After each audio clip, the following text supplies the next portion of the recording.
So we're here to talk about Justice Vineyard. It was planted by my family, namely my aunt and my uncle, in 1999. Ted Casteel, my uncle, who's still our day-to-day vineyard manager here, really saw it as the genesis of what he'd learned farming Bethel Heights for the first 20 years. Bethel Heights was sort of born over a number of years, two decades plus, of different plantings, different spacings, lots of different plant material. So there's a very diverse set of trellis systems and spacings and clones at Bethel Heights, whereas Justice is much more uniform. Ted really thought that he could focus in on what he had been the most successful with. So at Bethel Heights, for example, with our old own-rooted blocks, we have about 540 vines per acre, 10-foot row spacing, 8 feet between plants.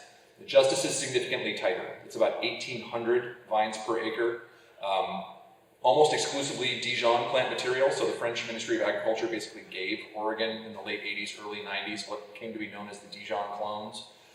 And most vineyards planted in the 90s are just that.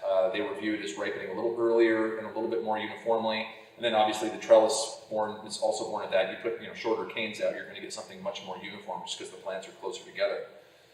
The Justice Pinot we started making in 2004. My father made the inaugural vintage. I helped him blend it when I started working here in 2005, but 2004 was really all him. And then I've made each subsequent vintage. This is the 2017. It comes almost exclusively from the eastern side of Justice, where the soils are a bit deeper. Justice looks pretty flat behind me, but it's amazing how just even the subtle undulations can make a huge difference in how the wind affects the block. And in terms of soil depth, because it is essentially all downhill from Bethel Heights, so a lot of the volcanic material we have up here has just eroded down over the years and pooled at Justice. So that's really where this wine comes from. To me, Justice always, in a typical year, will produce much more powerful wines than Bethel Heights, a little bit more density, it ripens a little quicker, and 2017 I think is no exception.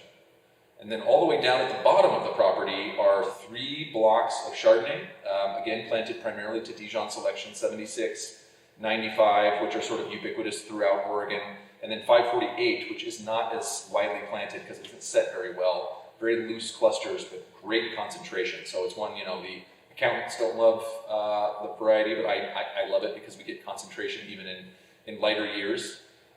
So with this wine, really what we do, we ferment everything separately. All the clone selections are kept separate.